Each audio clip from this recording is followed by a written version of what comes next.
Yeah, g'day YouTubers. Tinker O'Toole again with another video.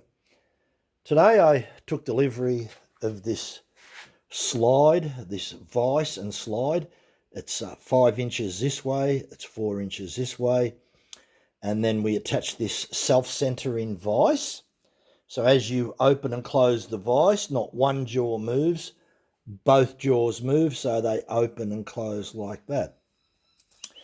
Now, you've got 3 T-slots here, and they're about 40 millimeters apart. So I've got it on the bottom T-slot, and I can go down about 24 millimeters past the center line, and I can go about 60 millimeters above the center line.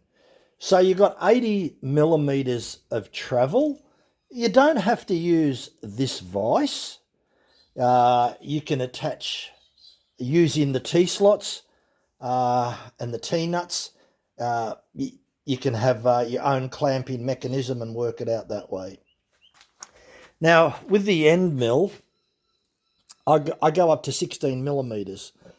Now, 16 millimeters is an extremely heavy cut for such a little tiny lathe. So it's a little bit of overkill for this type lathe. If you do want to use 16 millimeter end mill bit, you're going to have to do extremely light cuts.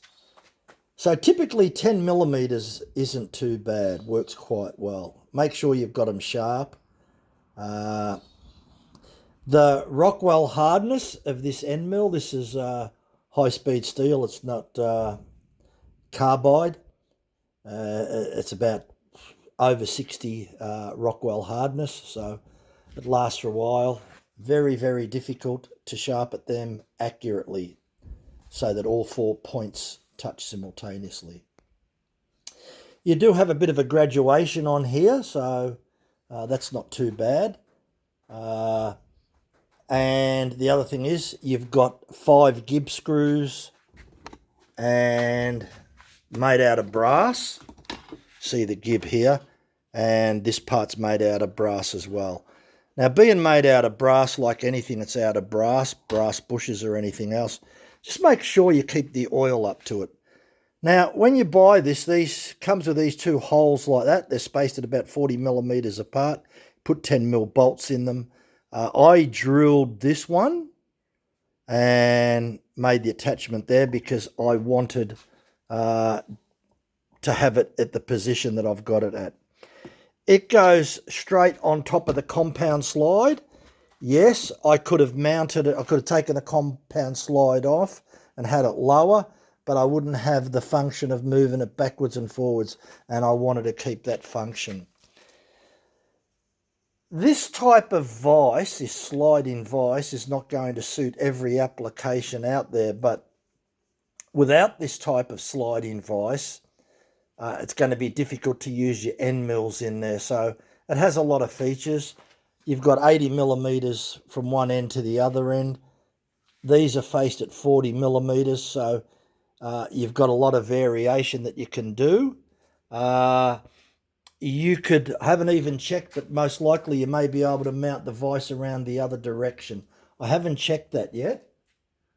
But we'll have a look at that. We might be able to actually mount that way. That would be, if the spacing was done right, that would have been a great idea. No, unfortunately, the spacing of the vise, you can't put it the other way. But you can turn this on an angle, and as you can see, it's big enough that you can adapt and use the T-nuts on it so that you can... the T-nuts just look like this. That's all they are, nothing special. Call them T-nuts. So you can get extra T-nuts, and you could mount something in there provided that you had the movement. So the other thing that you've got to be extremely careful if you're going to use something like this is that all your gibs are tightened up as tight as possible, so without over tightening them, because you'll never turn them. Because if you get a little bit of movement in your gibs, you'll find out you could quite easily get some chatter and some movement using the end mill. So that's probably the only thing that you really got to be careful of, is make sure that all your gibs are tightened up, because yeah, this type of thing will cause havoc on loose gibs.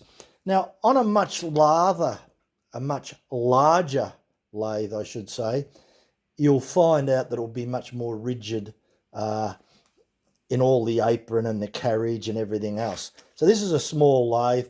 A lot of these little small lathes aren't as rigid as the big ones. So, you know, don't expect to do the sort of work that a bigger lathe can do, because the rigidity of a small lathe just doesn't have the rigidity of a larger lathe.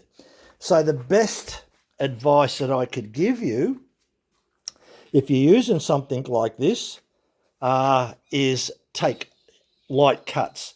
Now, something like this with the vise has cost you about $220 on eBay.